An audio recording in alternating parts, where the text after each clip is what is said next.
नमस्कार, मैं हूं अमृता निमेशन और आप देख रहे हैं नादी टीवी। बुलेटिन की शुरुआत करेंगे इस वक्त की बड़ी खबर के साथ, जो कि हिमाचल प्रदेश से मिल रही है। हिमाचल सरकार में सियासी भूचाल देखने को मिल रहा है। सीएम सुखविंदर सिंह ने इस्तीफे की पेशकश कर दी है। कांग्रेस ऑब्जर्वर से अपनी इस्तीफे की पेशकश की गई है। कांग्रेस नेताओं की नाराजगी के चलते इस्तीफा दिया है।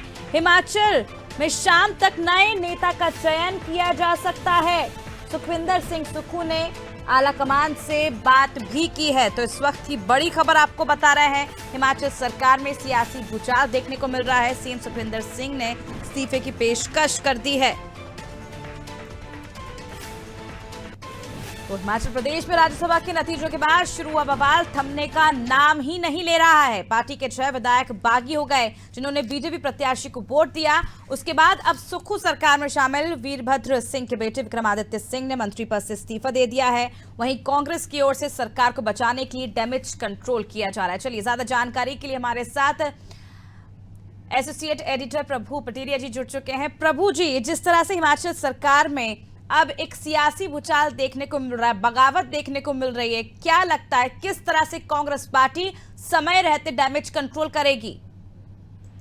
देखिए, कांग्रेस के सामने जो स्थितियां निर्मित हुई हैं उसको संभालने का बड़ा विकट संकट आकर खड़ा हो गया है। पहले तो राज्यसभा चुनाव में उनके 6 ज्यादा विधायकों ने बीजेपी के पक्ष में वोट दिया। अब विक्रमादित्य सिंह, जो कि पूर्व मुख्यमंत्री वीरभद्र सिंह के बेटे हैं, उनने भी आज इस्तीफा दे दिया है।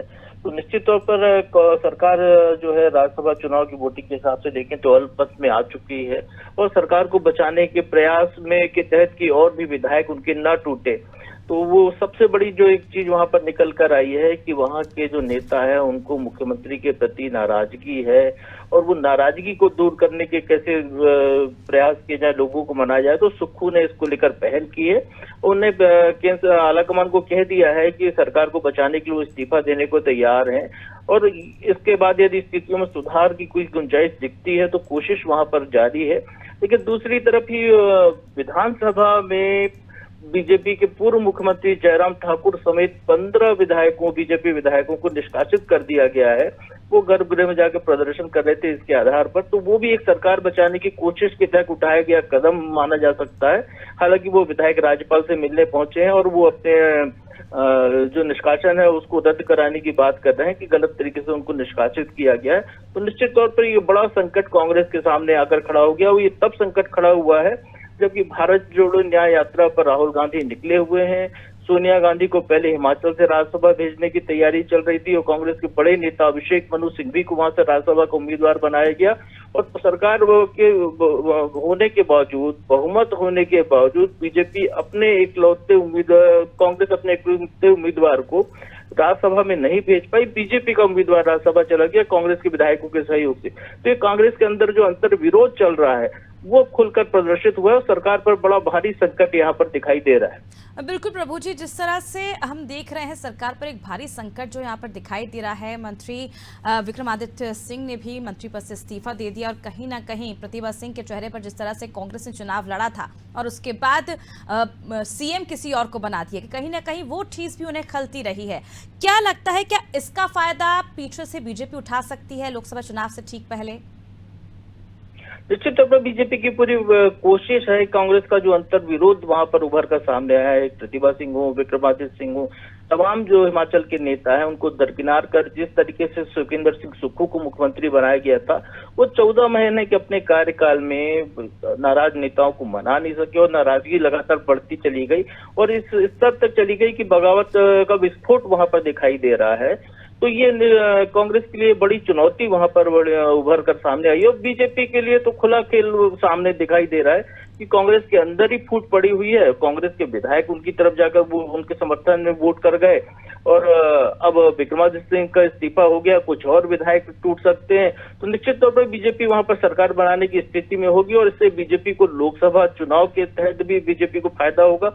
हिमाचल की ज्यादा से ज्यादा सीटें वो जीत सकती हैं। राज्यसभा में तो उसने अपना उम्मीदवार को पहुंचा ही दिया, हर्ष महाजन को, और इसका पूरा एक संदेश पूरे देश में जाएगा। जो प्रधानमंत्री नरेंद्र मोदी ने जो स्लोगन दिया है 370 प्लस सीटों का बीजेपी के लिए और 400 पार का एनडीए गठबंधन के लिए, तो निश्चित तौर पर वो उस दिशा में बीजेपी को और मजबूती मिलती हुई दिखाई देती है हिमाचल के इस गतिरोध को देखते हुए। जी। प्रभु जी, जिस तरह से सुक्खू ने इस्तीफे की पेशकश तो कर दी है, लेकिन उस इस्तीफे पर अभी तक किसी तरह का जो फैसला है वो आलाकमान की तरफ से नहीं हो पाया है। पार्टी में लंबे समय से नाराजगी देखने को मिल रही थी उनके प्रति।